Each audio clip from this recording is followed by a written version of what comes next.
aṣọ aṣọ ló fira aṣọ kíyẹn wà ẹyẹ òyìnbó ẹdúnjalè òfò lọ ọlọ́ba ọlọ́ba ọlọ́ba ọlọ́ba mi jó aya rẹ̀ ń wòran àríyó ṣe bí ọba ọlọ́ba àṣà ẹyẹ ń gbẹ́yẹ kó àṣà ẹyẹ ń gbẹ́yẹ kó.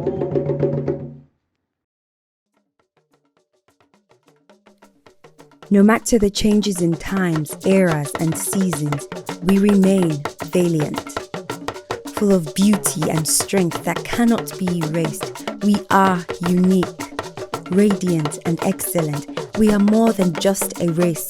We are a living enigma, one that keeps unfolding. Full of life, love, and light. Our identity. Our truth.